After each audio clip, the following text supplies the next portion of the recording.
तू शुरू कर। कहीं पे भी मुझे ऐड ऑन करना होगा तो मैं मतलब डिस्कस के फॉर्म में हम लोग ऐड ऑन कर लेंगे। ठीक है, ठीक है। हम्म। Good morning guys, I am Arham Doshi. और मेरे साथ एसपी भी है, जो अगर ज़रूरत पड़ी तो हेल्प करेंगे। ये पहला वीडियो है, तो चालू करते हैं। कल मैंने कंटेस्ट दिया था ये वाला, कोड फोर्सेस 685, जिसमें मैंने ऑन कॉन्टेस्ट मैंने ए बी सी डी कर दिए थे। और और E1 E2 बहुत अच्छे क्वेश्चन है जो कॉन्टेस्ट के बाद किए थे। तो चलिए एक एक करके देखते हैं कि क्या किया था मैंने। बेसिकली मैं अपना थॉट प्रोसेस समझाऊंगा, क्योंकि सॉल्यूशन तो हर जगह होता है, तो थॉट प्रोसेस इंपॉर्टेंट है।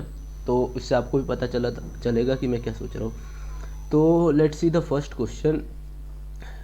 Redbit starts with an integer n. In one move, we can perform one of the following operations: divide n by its proper divisor, or subtract 1 from n if n is greater than 1. So, and we have to minimize the number of moves required to make n equal to 1. मतलब क्या करना है, एक बार बता देता हूँ कि अपने पास कोई भी एक इंटीजर n है, उसको हमें 1 तक पहुँचाना है।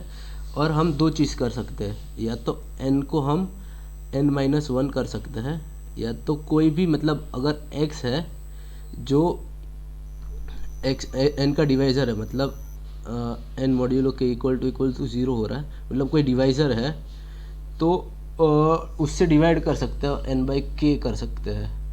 तो चलिए देखते हैं कि आगे क्या होता है। हाँ, तो बेसिकली ये जब मैंने देखा तब मेरे को लगा कि कुछ सी यू टाइप होगा। अभी सी यू क्या होता है कि ऐसे अगर नंबर है 1 2 3 4 5 6 7 8 9 जैसा कुछ। तो मैंने सोचा कि अगर 1 है तो 1 डीपी टाइप सोचा मैंने, कि अगर डीपी जैसा होगा तो कैसे होगा। तो अगर 1 है तो उसको तो पहले से पता है हमको कि वो तो पहले से ही 1 है, तो मतलब कोई ऑपरेशन नहीं लगेगा। अगर 2 है तो 2 को 1 तक पहुंचाने के लिए हमको एक ऑपरेशन लगेगा, क्योंकि हम सिर्फ माइनस ही कर सकते हैं और तो कुछ नहीं कर सकते। फिर अगर 3 है तो थ्री पे भी कोई अपना प्रॉपर डिवाइज़र नहीं है। इधर एक और चीज़ कि प्रॉपर डिवाइज़र होना चाहिए, मतलब कि k should not be equal to n। तो ये हो गया प्रॉपर डिवाइज़र। तो 3 का भी कोई प्रॉपर डिवाइज़र नहीं है, क्योंकि वो प्राइम है। तो उसके लिए भी ऐसा करना पड़ेगा, 2 पे जाना होगा, और 2 से मतलब 1 पे जाना होगा, तो इसके लिए 2 लगेगा। तो मैंने पहले सोचा कि डीपी जैसा लगेगा, सी यू के फॉर्म में डीपी लगाता हूँ मैं। सी यू क्या होता है कि अगर कोई नंबर प्राइम है तो उतने नंबर के स्टेप्स जंप करूँ, तो ये जंप हो गया 2, ये।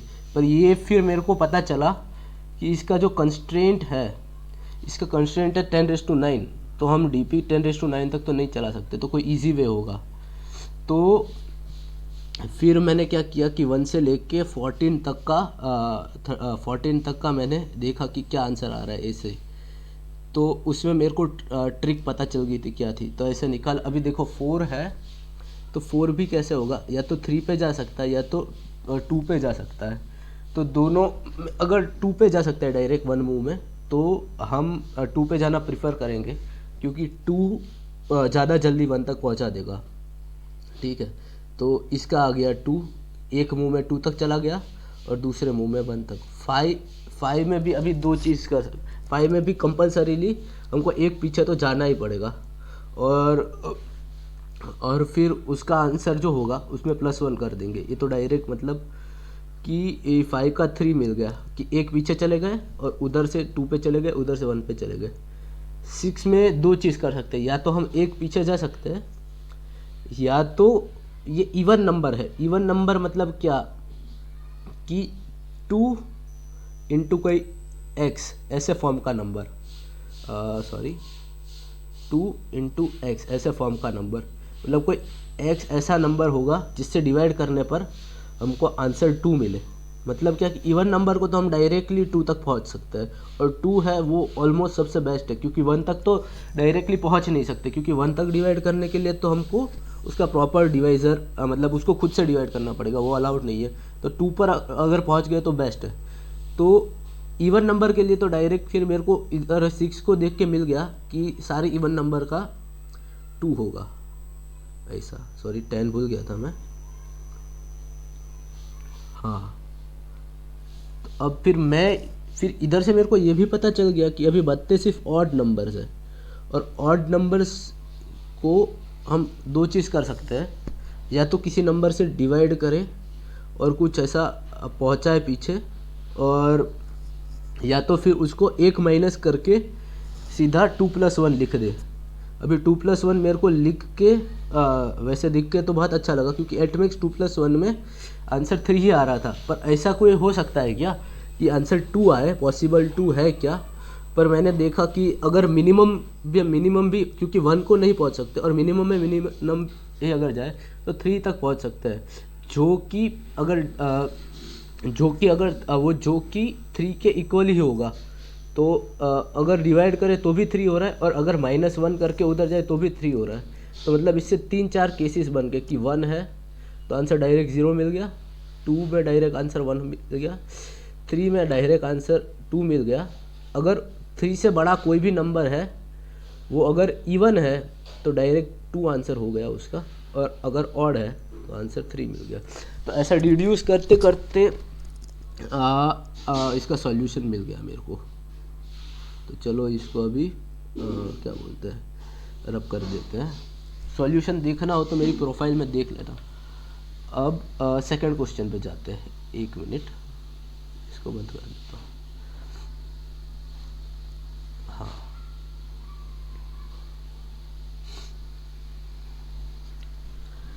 तो सेकंड क्वेश्चन बेसिकली क्या बोल रहा है कि हॉर्डी नाम का कोई बंदा है, उसके पास हॉर्डी has a Q queries on a binary string S of length n, and binary string is a string containing characters only 0 and 1। तो अपने पास जो स्ट्रिंग रहेगी उसमें सिर्फ 0 and 1 रहेंगे, and a query is describe by a pair of integer li and ri।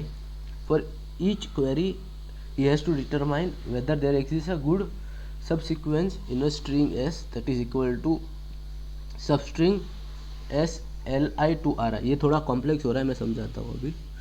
तो अ substring क्या होती है बेसिकली, ये बोला है यहाँ पे, and a string said to be अब सबसिक्वेंस क्या होता है ये बोला है, तो ये भी समझा देता हूँ।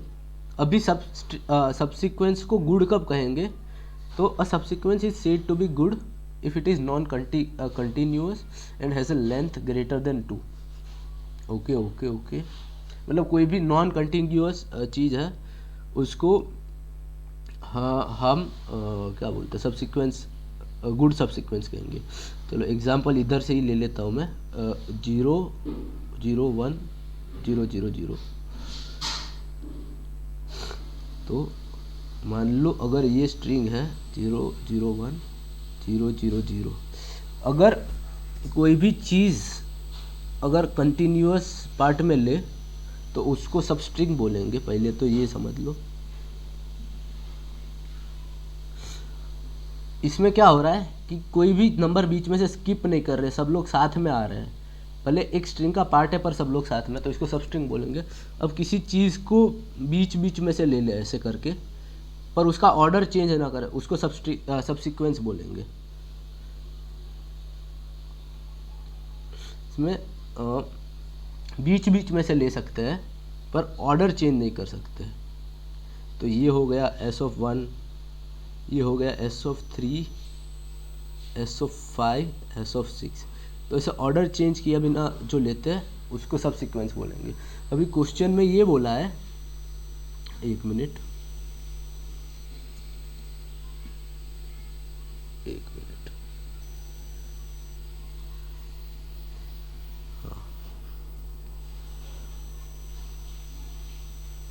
हाँ, तो क्वेश्चन में ये बोला है कि कोई L और R दिया रहेगा अपन को, और अपन को गुड सबसिक्वेंस फाइंड करना है बेसिकली। तो गुड सबसिक्वेंस क्या होता है ये देख लेते हैं एक बार, कि अगर नॉन कंटिग्यूअस है उसको गुड सबसिक्वेंस बोलेंगे।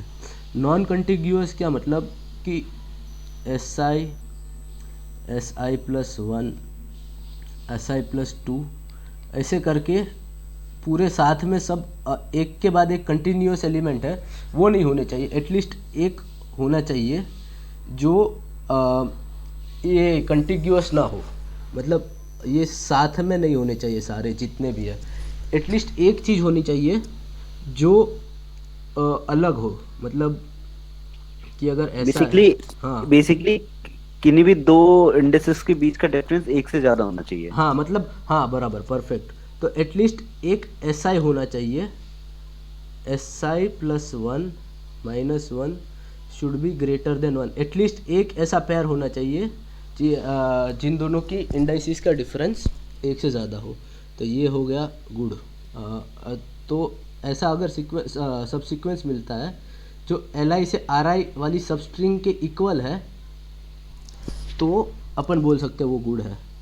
तो इसमें मैंने तो पहले देखा कि क्या कर सकते हैं कि एक एरे तो है ही बेसिकली अपने पास, कि ये वाला जो एरे है वो तो बेसिकली एक सब सीक्वेंस है ही, पर एक चीज़ है इसमें कि ये गुड नहीं है। ये गुड क्यों नहीं है? क्योंकि ये कंटिग्यूअस है। तो अपन क्या कर सकते हैं कि इसका कोई भी एक एलिमेंट है। बेसिकली एक चीज़ और मैंने नोटिस की कि अगर सब स्ट्रिंग जो दी हुई है उसकी लेंथ अगर L है तो अपना जो नया सब सीक्वेंस बनेगा गुड सब सीक्वेंस, उसकी लेंथ एटलीस्ट L+1 होगी, क्योंकि अगर लेंथ उसकी भी L होगी तो वो कंटिग्यूअस हो जाएगा। तो इससे मेरे को ये पता चल गया कि इसकी लेंथ एटलीस्ट एक ज़्यादा होनी चाहिए। चलिए ये भी ठीक है।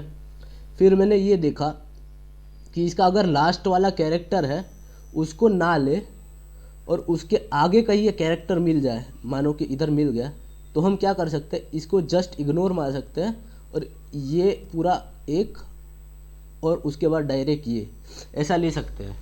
तो ऐसा मैंने क्या देखा कि लास्ट वाला कैरेक्टर है वो लास्ट पोजीशन है, उससे ऐसा कोई मिलता है क्या कैरेक्टर जो लास्ट पोजीशन से ज़्यादा हो। मतलब अगर 0 है और लास्ट कैरेक्टर S(Ri) = 0 और अपन को ऐसा कुछ मिलता है कि S(sum j) = 0 and j is greater then Ri, तो अपन कर सकते हैं डायरेक्ट कि ये गुड है। सेम ऐसा ही किया मैंने कि अगर कोई फर्स्ट कैरेक्टर है उसको मैं देख रहा हूँ कि इसके पहले मिल गया तो डायरेक्टली मैं ये ले रहा हूँ और इसको इग्नोर मार दे रहा हूँ। तो अभी बेसिकली मैंने किया क्या वो बता देता हूँ। बेसिकली मैंने वेक्टर ऑफ 0 बनाया और वेक्टर ऑफ 1 बनाया। वेक्टर ऑफ 0 में सारी इंडाइसिस स्टोर होगी 0 पोजीशन की और 1 पे सारी इंडाइसिस स्टोर होगी 1 पोजीशन की। अब मैं देख रहा हूँ कि अगर S(Li) = 0 है तो हम ढूंढेंगे कि कोई ऐसा नंबर j, मतलब जो भी ये चीज़ है अगर 0 है तो मैं 0 का फर्स्ट पोजीशन देख लूँगा और वो देखूँगा अगर ये Li से कम हुआ तो मेरे पास आंसर गुड है। और मैं Ri का लास्ट Ri जो होगा वो मैंने अभी मान लो 0 है तो उसको 0 वाले वेक्टर में देख लूँगा, वो अगर लास्ट पोजीशन जो है वो Ri से ज़्यादा हुआ तो मेरा आंसर गुड हो जाएगा। तो ये करने के बाद अगर ये दोनों में से कोई एक भी मिल जाता है तो आंसर गुड, वरना नो। तो चलिए अभी थर्ड क्वेश्चन। तो आराम, तो बेसिकली तूने इसमें ये किया ना कि क्या बोलते हैं, मान ले कि मेरे को अगर आई से जे तक का वो देना था, मतलब कि आई से जे के बीच में फाइंड करना था। तो अगर S(i) मेरा जो भी है, लेट्स से 1 या 0, तो 0 से i-1 के अंदर तूने उसकी ऑकरेंस को पता किया और S(j) का ऑकरेंस तूने j+1 से लेके n तक के बीच में किया। अगर किसी एक में भी किसी का भी ऑकरेंस मिल जाता है तो आंसर यस, वरना नो, ऐसा कुछ। मतलब देखो अगर ये वाला जो एलिमेंट है, मान लो ये x है, x 1 या 0 कोई भी हो सकता है। अगर मेरे को x है वो इतने रीजन में कहीं भी मिल जाता है तो यस। अगर ये y है वो मेरे को इतने रीजन में कहीं भी मिल जाता है तो यस, अगर दोनों फॉल्स होते हैं तो अपने पास आंसर होगा नो। ठीक है, ओके। बेसिकली ये क्या है ना। या हम्म। तो इससे कंस्ट्रेंट भी छोटा था तो डायरेक्टली भी कर सकते थे। ये तो बट डायरेक्टली ऑफ वन में कर सकते हैं। तो नंबर हाँ। ऑफ ये बनाने में ऑफ एन टाइम लगेगा हम्म। बेसिकली। ये वेक्टर हम्म। बनाने में एक बार इटरेट करना पड़ेगा स्ट्रिंग में। और हाँ फिर हाँ। ये तो directly first position of the vector hmm. And last position of the vector जो कि ऑफ वन में निकाल सकते हैं, उससे हम्म। पता चल जाएगा। तो हम्म। Queries can be solve in of one. तो हाँ। चलिए थर्ड क्वेश्चन देख लेते हैं।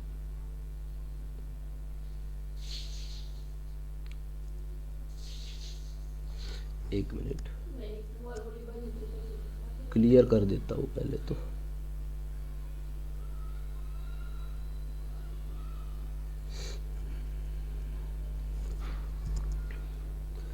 तो चलिए थर्ड क्वेश्चन देख लेते हैं। आशीष, जो कि आशीष गुप्ता है यहाँ पे, has two string A and B each of length N and N integer K. तो अपन को दो स्ट्रिंग दी होगी और कोई एन लेंथ की और एक इंटीजर के दिया होगा। String only contains lower case English letter okay, and he wants to convert string A into string b by performing some possibly zero operations on a. In one move he can either, अभी एक move क्या है, he can either choose an index I and swap ai and aj, ai and ai plus 1, and choose an index I that is less than n minus k plus 1, and if a contiguous पूरा ai ai plus 1 ai plus पूरा k length तक अगर equal character का है तो उसको एक character ज़्यादा तक रिप्लेस कर सकते हैं। मतलब कि अगर एक पूरा ब्लॉक मिल गया जो कि ए का है तो उस पूरी ब्लॉक की जगह हम पूरा एक बी का ब्लॉक डाल सकते हैं। मतलब एक कैरेक्टर जो कि उसके ज़्यादा का है C+1। ठीक है, अभी क्या करना है अपन को कि Ashish want to determine if it is possible to convert string A into B. अच्छा, तो हमें सिर्फ ये डिटरमाइन करना है कि ए स्ट्रिंग बी स्ट्रिंग में बन सकती है या नहीं। हमको कुछ बताना नहीं है कि कितने मूव्स में बन सकती है और क्या हो सकता है। तो इससे मैंने क्या क्या सोचा, पहले तो ऑपरेशंस लिख लेता हूँ। पहले तो दो चीज़ दी होगी, string A and B of N length and एक इंटीजर के दिया होगा। ठीक है, ये समझ गए। अभी ऑपरेशन क्या है कि अगर कोई भी आई है S of A of I, S of I को हम एस ऑफ आई प्लस 1 के साथ स्वैप कर सकते हैं। ठीक है, दूसरा क्या है कि अगर मेरे को ऐसा पूरा ब्लॉक मिल गया ए में जो कि के लेंथ का है और सारे सेम कैरेक्टर है, कोई भी चीज़ है पर सारे सेम है, तो उसको मैं एक नया, उसको मैं रिप्लेस करके बना सकता हूँ उससे एक जस्ट बड़ा वाला कैरेक्टर। ठीक है, मतलब अगर ये सारे x है तो उसको मैं y बना सकता हूँ।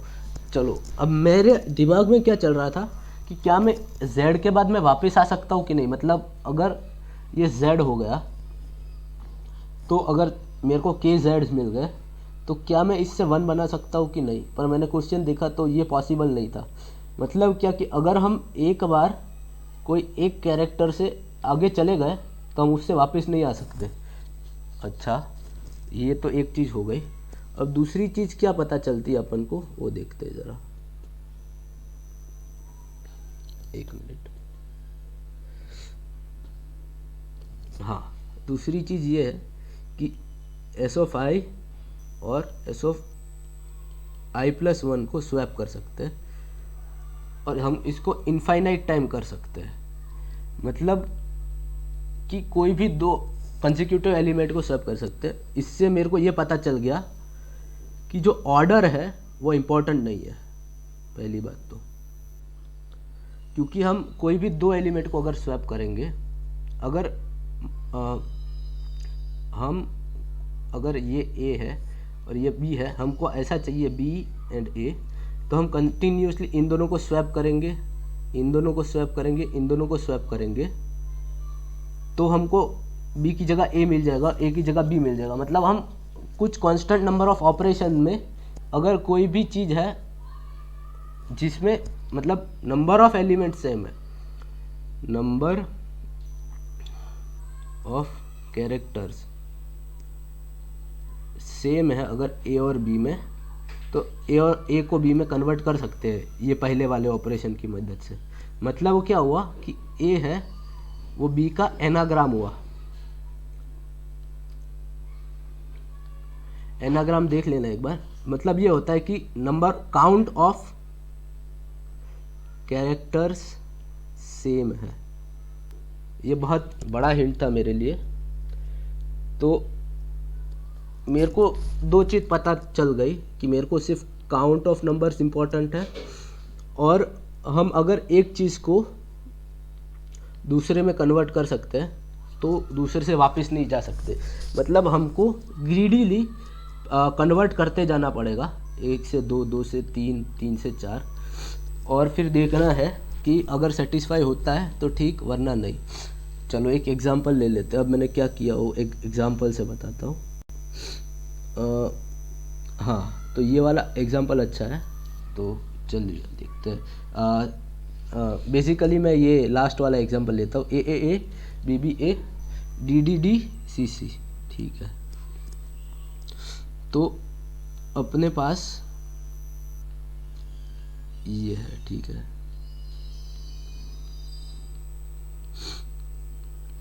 तो मैंने दोनों का पहले तो काउंट एरे बना लिया।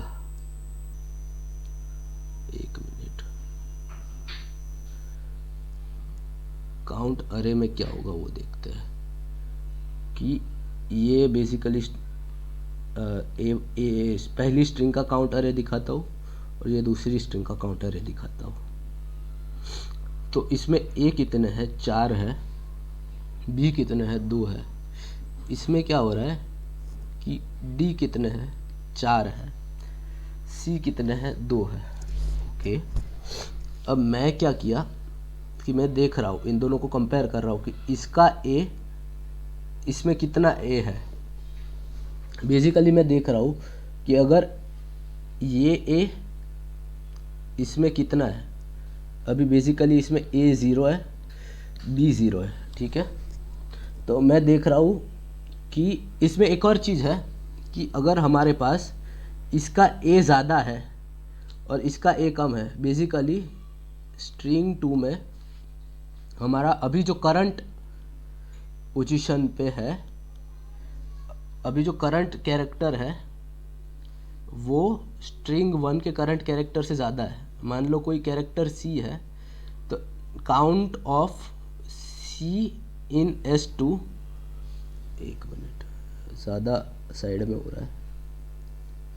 हाँ, count of C in S2 is greater than count of C in S1। तो पॉसिबल ही नहीं है, क्योंकि पहले से हम ग्रीडीली ऑपरेशन करते करते आ रहे हैं और अभी एक ऐसी पोजीशन डेडलॉक मिल गया कि हमारे पास C1 में C2 में कितने बनाने हैं उसके लिए नंबर ही नहीं है। तो इस केस में पॉसिबल होगा ही नहीं। ठीक है, पर अगर अभी ऐसा हुआ कि कोई भी एक कैरेक्टर है उसमें S1 में ज़्यादा है और S2 में कम है, तो क्या करेंगे कि ट्राई करेंगे कि जितने कैरेक्टर S2 है उतने बना ले और बाकी हम कन्वर्ट कर दे आगे। तो हमने एक नया काउंट ले लिया, काउंट मान लेते डी काउंट, और D is equal to S of C1 minus S of C2। ठीक है, ये जो वैल्यू आई उतनी चीज़ हमने रहने दी और एक नई वैल्यू मिलेगी। मतलब हमने क्या किया बेसिकली कि S2 कैरेक्टर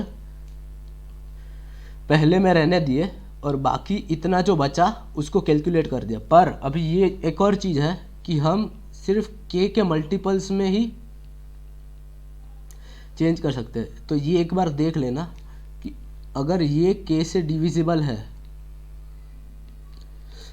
तो ही कर सकते हैं, वरना आंसर नॉट पॉसिबल होगा।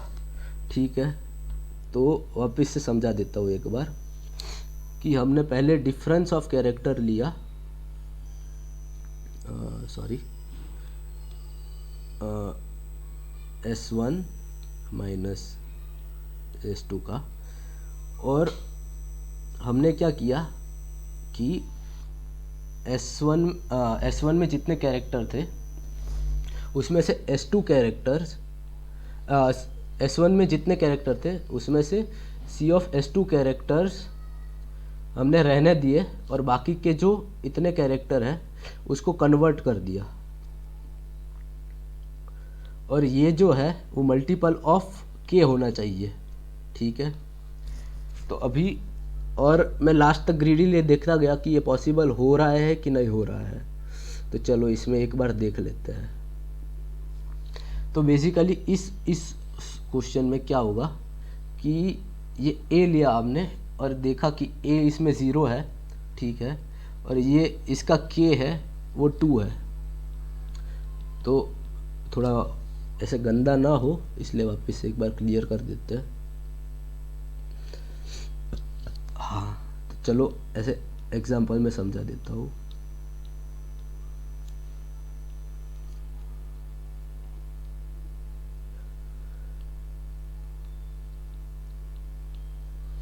तो स्ट्रिंग 1 में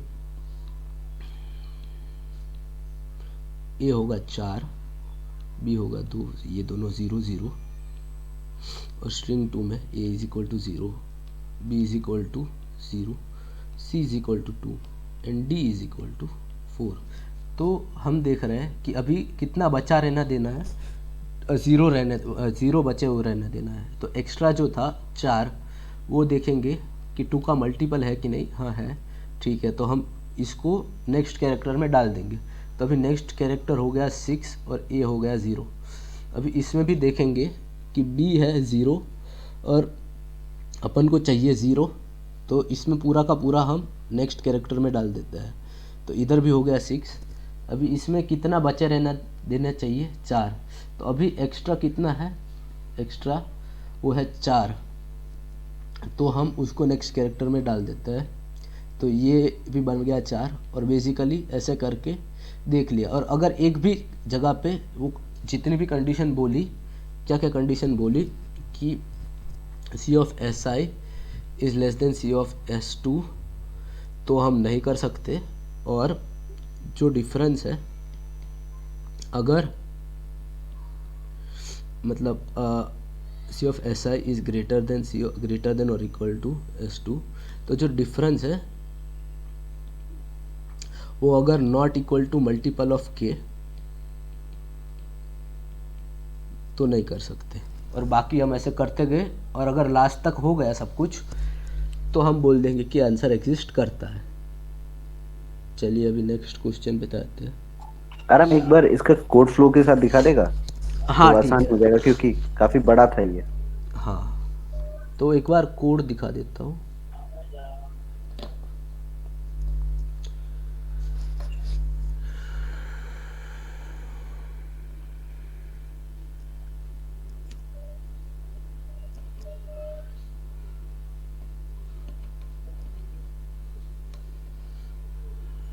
जो ए है बेसिकली वो डिफरेंस, उसको मैं कैरी फॉरवर्ड कर दे रहा हूँ कि अभी मैंने S2 जितना तो इसमें रख लिया, और फिर S2 से जितना भी ज़्यादा चीज़ है उसको मैं नेक्स्ट में डाल दे रहा हूँ। ऐसे Z तक जाएगा, और किसी में भी ये ओके वाली कंडीशन फॉल्स हो गई तो हमको नो दे देगा, वरना यस दे देगा।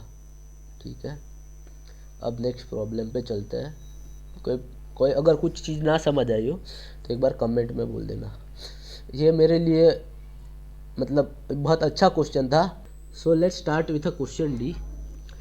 Let's read the question first. पहले क्वेश्चन देख लेते हैं। Utkarsh is forced to play yet another one of Ashish game.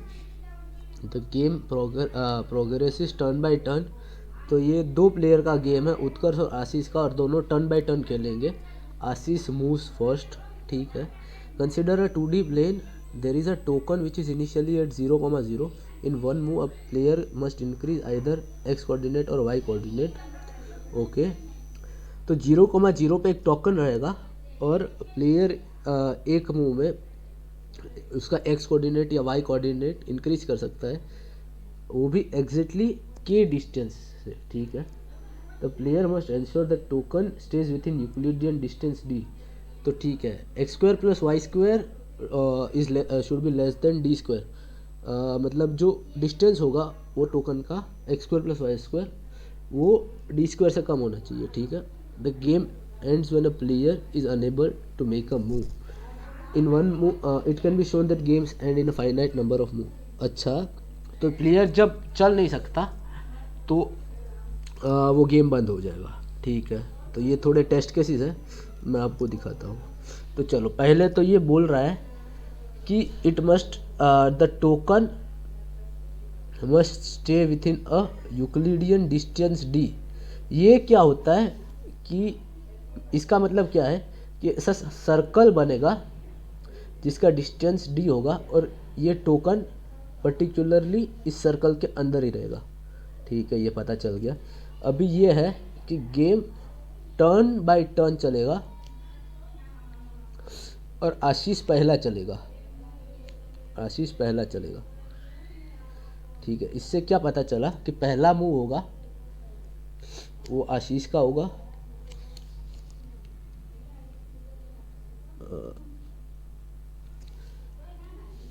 पहला मूव होगा वो आशीष का होगा, दूसरा मूव होगा वो उत्कर्ष का होगा, थर्ड आशीष, फोर्थ उत्कर्ष, फिफ्थ आशीष।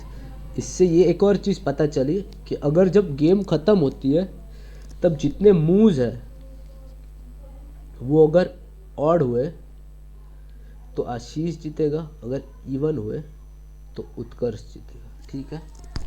तो अभी केसेस पे देख लेते हैं पहले कि क्या हो रहा है, उससे बहुत ज़्यादा पता चल जाएगा। पहला केस है 2,1, मतलब डिस्टेंस 2 है और अपन एक अपना K1 है, ठीक है। एक और चीज़ बता दूँ, मैं इसमें ऐसा फॉर्म में कोऑर्डिनेट अज्यूम कर रहा हूँ, A into X B into Y और उससे मिलेगा capital X comma capital Y. तो ये क्या है, A into K sorry and B into K, क्योंकि हम एग्जैक्टली K में चल सकते हैं। तो बेसिकली A क्या है कि उसका कितना K का कितना मल्टीपल वाई में चला और एक्स में चला और बी का कितना मल्टीपल वाई में चला, या वाइस वर्सा। अगर ऐसे मैथ्स वाली ग्रिड ले तो इसका उल्टा बेसिकली, ठीक है। चलिए, अभी 2,1 में तो ये दोनों सेम ही रहेगा, तो इसका एंड पॉइंट देख लेते हैं। हाँ, तो ये एक एंड पॉइंट हो जाएगा 2,0, दूसरा एंड पॉइंट हो जाएगा 1,1 और तीसरा एंड पॉइंट हो जाएगा 0,2, ठीक है। अभी देखिए, आशीष मान के यहाँ से यहाँ चलता है तो उत्कर्ष या तो यहाँ चल देगा या तो यहाँ चल देगा, दोनों में उत्कर्ष जीत रहा है। और अगर आशीष यहाँ चलेगा तो भी सेम हो रहा है, तो इस केस में तो उत्कर्ष जीत रहा है, ठीक है। दूसरा केस देख लेते हैं।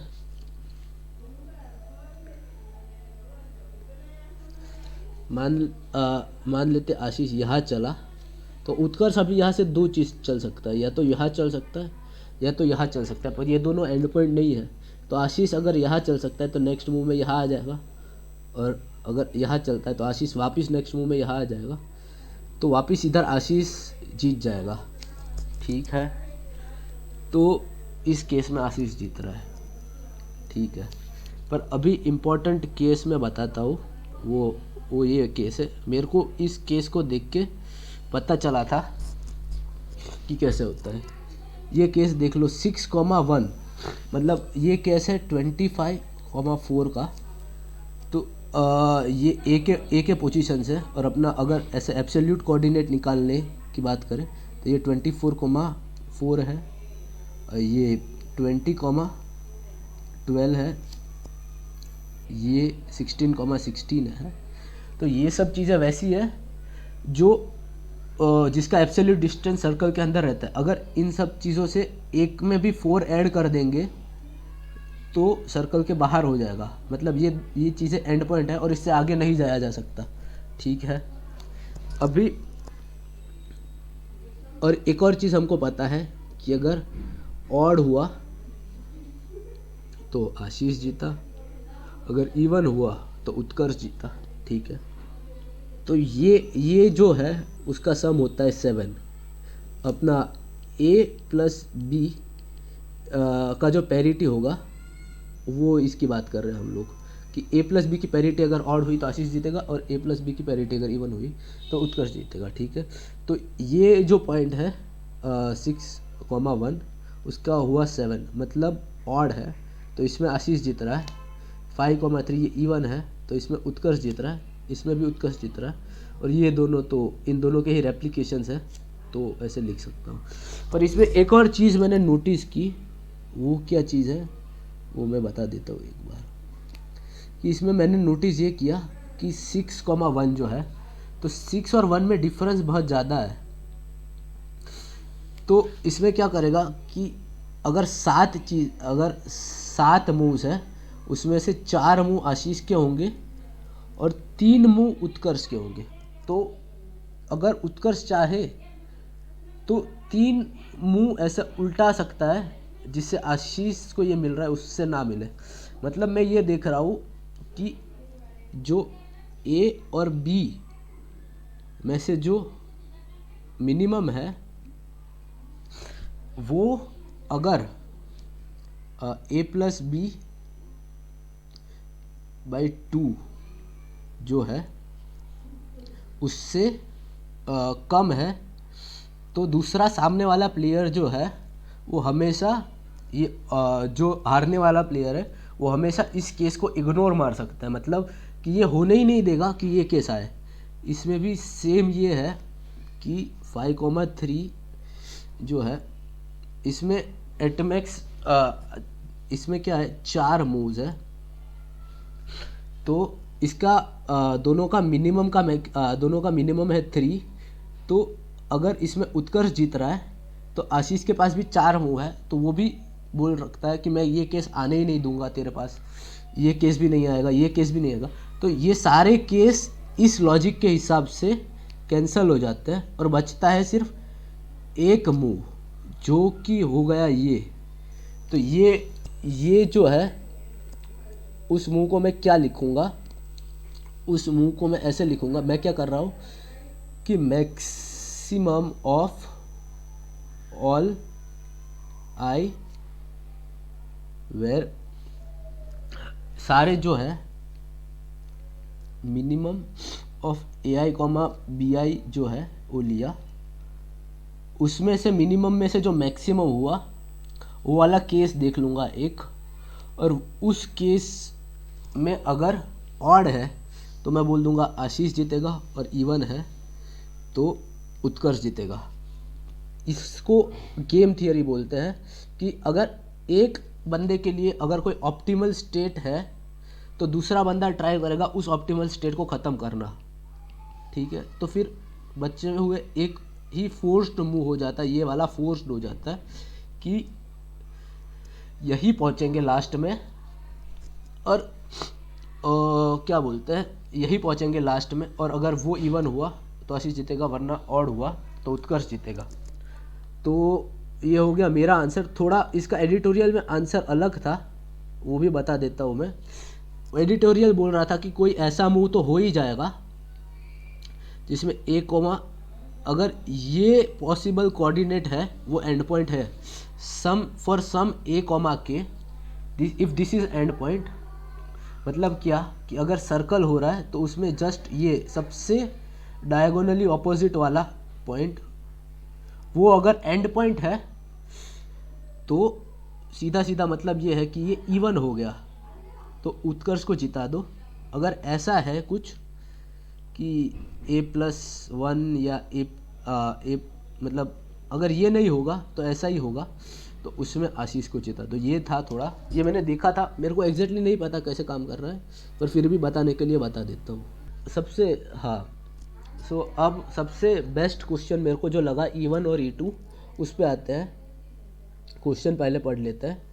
पहले तो ये इंटरैक्टिव प्रॉब्लम था। इंटरैक्टिव प्रॉब्लम क्या होता है कि मतलब आपको जो आउटपुट देना होता है उसके बाद ही दूसरा इनपुट ले सकते हो, ऐसे पहले ही सारा इनपुट नहीं ले सकते हो। इसका मतलब इंटरैक्टिव प्रॉब्लम होता है। ठीक है, rabbit has an hidden array A of N integer which he wants Ashish to guess. Okay, Note that n is a power of 2. Ashish is allowed to ask 3 types of queries of form aij is bitwise AND or and XOR. Can you help Ashish to guess the array? ठीक है, तो basically एक hidden array दिया हुआ होगा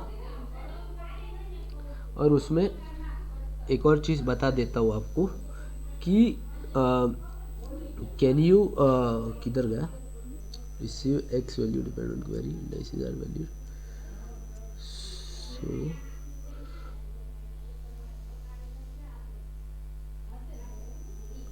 क्या ढूंढ रहा है? हाँ ये, मूव वाला? हाँ हाँ हाँ, तो एक और चीज़ बता देता हूँ इसमें कि इसमें हम एटमैक्स n+2 क्वेरीज पूछ सकते हैं, ठीक है।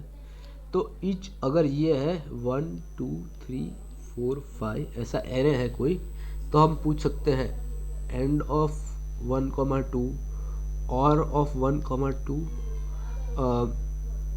एक्सॉर ऑफ 1,2, ठीक है। अब इन 3 चीज़ों से हमको पता लगाना है n+2 क्वेरीज में कि ये पूरा एरे क्या है, ठीक है। ये बेस्ट क्वेश्चन था। अब बेसिकली एंड अपन को देगा ये वाला पार्ट और पूरा पार्ट देगा, और एक्सोर देगा ये वाला पार्ट, ठीक है। पर ये जो चीज़ है, अगर मैं ऐसा पूछता हूँ एंड ऑफ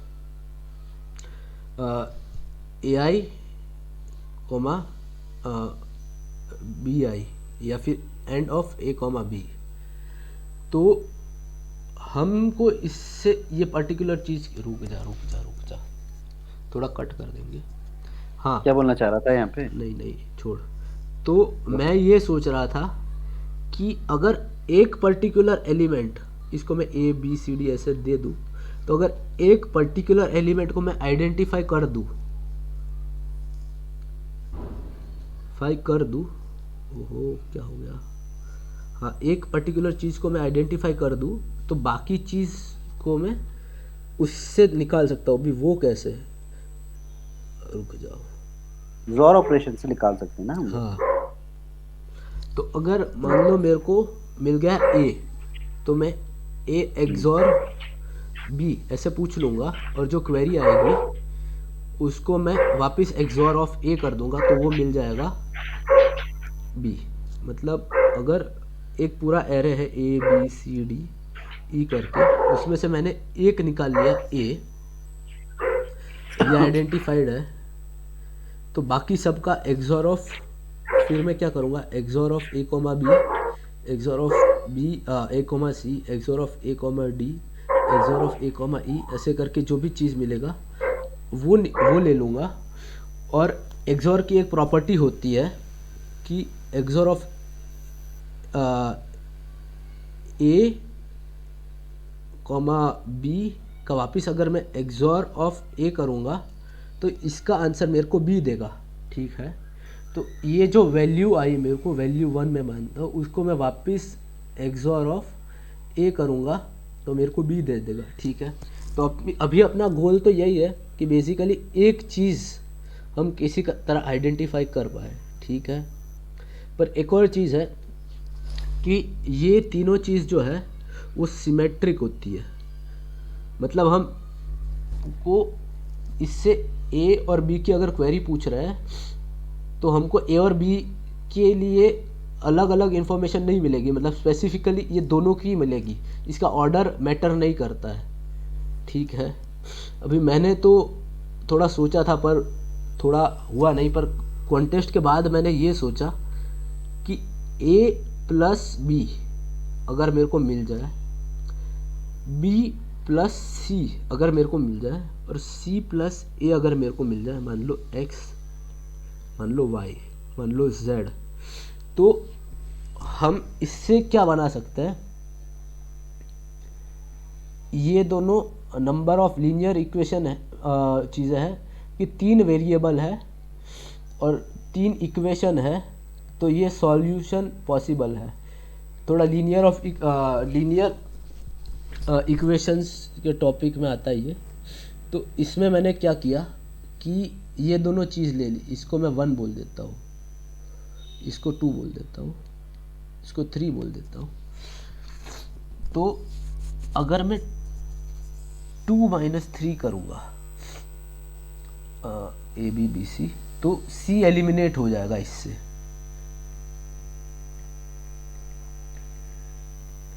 तो चलिए देखते हैं, B minus A is equal to Y minus Z, ठीक है। या फिर ऐसा भी बोल सकते हैं कि A minus B is equal to Z minus Y, ठीक है। तो अब हमारे पास 2 इक्वेशन है और 2 वेरिएबल है, मतलब एक चीज़ को हमने रिड्यूस कर दिया। तो A plus B is equal to X and A minus B is equal to Z minus Y, ठीक है। A plus A minus B is equal to Z minus Y. तो इसमें भी वापस मैं 3 और 4 बोल दूंगा, जैसे 4 और 5 देख लो अपनी तरफ से।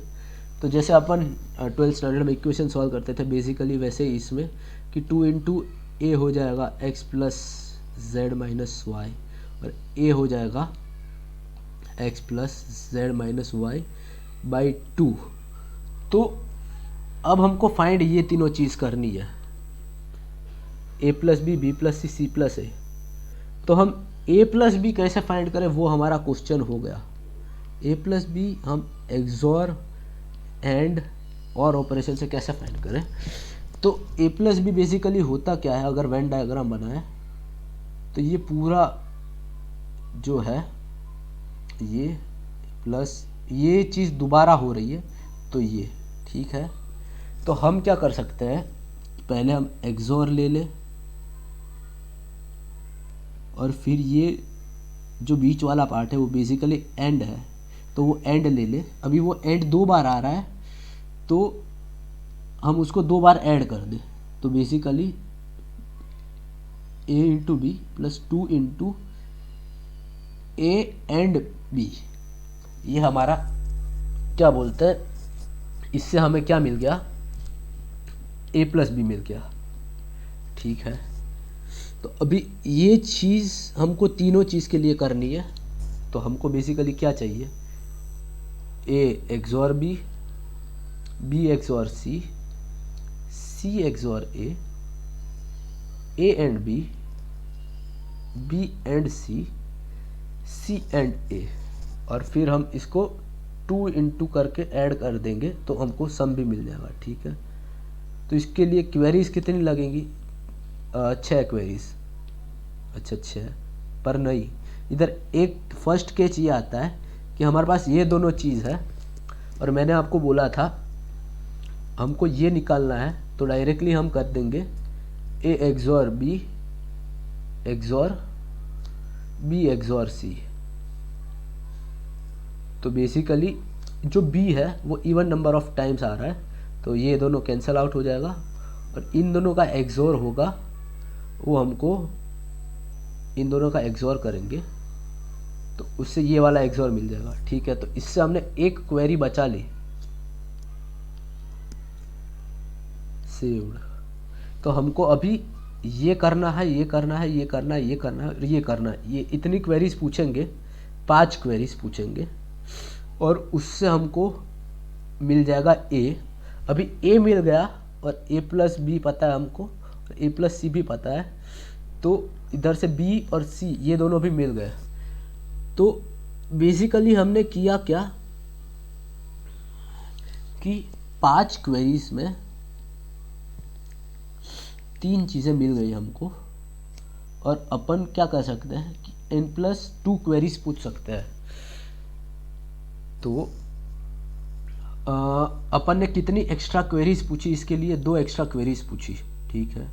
और बाकी क्या करेंगे कि अगर ऐसा होगा तो ए बी सी तो हमको मिल गया है 5 क्वेरीज में, बाकी हर एक क्वेरी में A XOR D, A XOR E, ऐसे कर करके बाकी सब चीज़ पूछ लेंगे और उसको वापस एक्सॉर कर देंगे ए के साथ, तो अपन को डी मिल जाएगा। ये ये एक्सॉर है, प्लस मान लेना एक्सॉर, तो इसको वापस ए के साथ एक्सॉर करेंगे तो मिल जाएगा। मतलब क्या कि n-3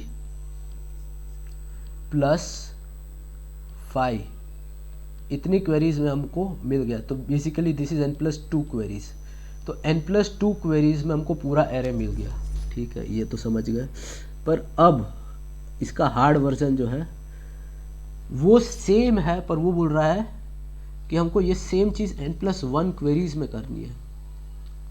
ठीक है, तो इसमें क्या हो रहा है कि हम पहले एक्सॉर का पूरा एरे बना लेंगे, एक्सॉर एरे, और 1 को ए को एज अ पिवोट मान लेंगे। ठीक है, तो स्टोर क्या करेंगे बेसिकली, ए एक्सॉर बी जो होगा, A xor C, A XOR D, ये पूरा स्टोर करेंगे। और हमको एक और चीज़ पता है, n जो है वो बेसिकली 2 समथिंग है, मतलब 2 के पावर की चीज़ है। ठीक है, और एक और चीज़ कि सारे एलिमेंट्स जो है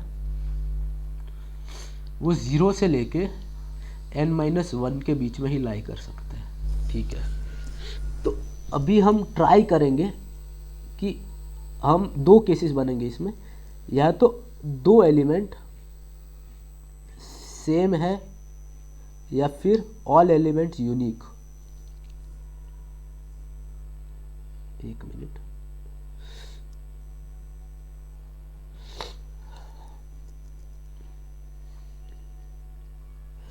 ऑल एलिमेंट्स यूनिक। ठीक है, अगर यूनिक, अगर 2 एलिमेंट्स सेम होंगे तो ए एक्सॉर बी और ए एक्सॉर सी, वो दोनों एलिमेंट, मान लो बी और सी एलिमेंट सेम है, तो ए एक्सॉर बी और ए एक्सॉर सी दोनों इक्वल होंगे।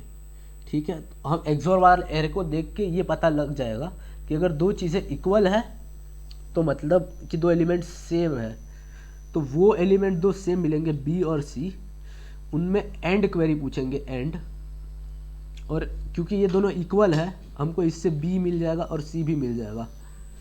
तो हमको इधर से बी मिल गया और बी, और हमारे पास ये सारे एरे है ही, तो हमको जो चीज़ मिली है उससे हम पहले ए डिटरमाइन कर लेंगे, और अगर ए एक बार डिटरमाइन हो गया वो तो सबके साथ एक्सॉर करके बाकी पूरा एरे मिल जाएगा। ठीक है, पर इसमें एक और कैच है, वो कैच याद रखना कि अगर ये नहीं हुआ, पर अगर कोई एक्सॉर 0 है, उसका मतलब क्या हुआ कि वो ith एलिमेंट या तो x एलिमेंट और फर्स्ट एलिमेंट जो है, फर्स्ट एलिमेंट जिसको हम पिवोट मान रहे थे, और वो x एलिमेंट दोनों का जिसका एक्सॉर 0 हुआ है, वो दोनों इक्वल है। क्योंकि एक्सॉर 0 होने का मतलब कि दोनों में कोई ऐसी बिट नहीं है जो यूनिक है। तो इसमें अभी जो है, जो बी और सी हम बात कर रहे थे, वो सी जो होगा उसकी जगह ए हो जाएगा। ठीक है, और हम डायरेक्ट क्वेरी पूछ लेंगे कि ए एक्सॉर बी, उससे हमको ए मिल जाएगा, और फिर हम देख लेंगे सब चीज़ें। तो इसमें एक और ये यूनिक केस था कि कोई एलिमेंट अगर ए के इक्वल है, फर्स्ट एलिमेंट के इक्वल है, तो क्या होगा, और कोई फर्स्ट एलिमेंट के अलावा कोई जो 2 अलग एलिमेंट है वो इक्वल है, तो क्या होगा।